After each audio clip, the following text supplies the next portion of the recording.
அஸ்ஸலாமு அலைக்கும் ஃப்ரெண்ட்ஸ். கருப்பு உளுந்து லட்டு எப்படி பண்ணுறதுன்னு இந்த வீடியோவில் பார்க்கலாம்.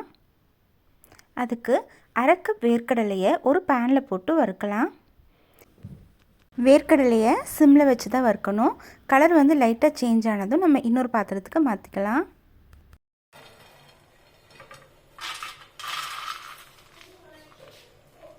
நெக்ஸ்ட்டு நம்ம எந்த கப்பில் வேர்க்கடலையை மெஷர் பண்ணுமோ அதே கப்பில் ஒரு கப் அளவுக்கு கருப்பு உளுந்து எடுத்துக்கலாம்.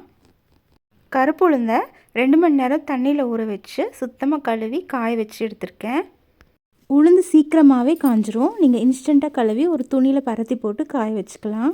இப்போ கருப்பு உளுந்தும் நல்லா வறுபட்டுச்சு. இது கலர் சேஞ்ச் ஆனோன்னா இதையும் ஒரு பிளேட்டில் ட்ரான்ஸ்ஃபர் பண்ணிக்கலாம்.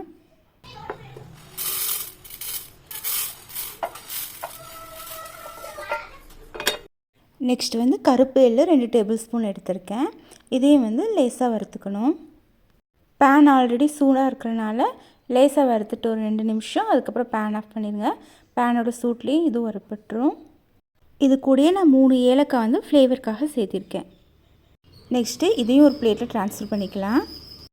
இதெல்லாம் சூடு ஆறுனதும் ஒரு மிக்ஸி ஜாரில் போட்டு நல்லா அரைச்சி எடுத்துக்கலாம்.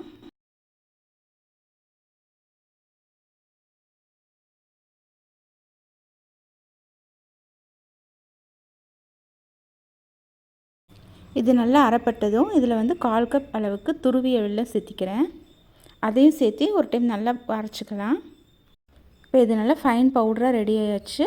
அதுக்கப்புறமா கொட்டைகள் நீக்கிய பேரித்தம்பழத்தை வந்து 1/2 கப் அளவுக்கு நான் இதில் சேர்த்து மறுபடியும் அரைக்க போகிறேன்.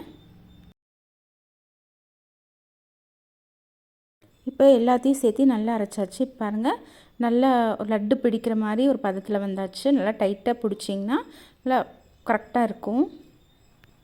நெக்ஸ்ட்டு பாதாமையும் நம்ம வந்து லட்டு மிக்ஸ் கூட சேர்த்தியாச்சு. இப்போ எல்லாத்தையும் சேர்த்து நல்லா மிக்ஸ் பண்ணிவிட்டு நம்மளுக்கு வந்து உருண்டைகளாக பிடிச்சி வச்சா நம்மளுக்கு கருப்பு உளுந்து லட்டு ரெடி ஆயாச்சு. கண்டிப்பாக ட்ரை பண்ணி பாருங்கள். ட்ரை பண்ணி பார்த்துட்டு கமெண்ட்டில் எப்படி இருந்துச்சு சொல்லுங்கள். இந்த ரெசிபி உங்களுக்கு பிடிச்சிருந்தா லைக் பண்ணி சப்ஸ்கிரைப் பண்ணி ஷேர் பண்ணுங்கள்.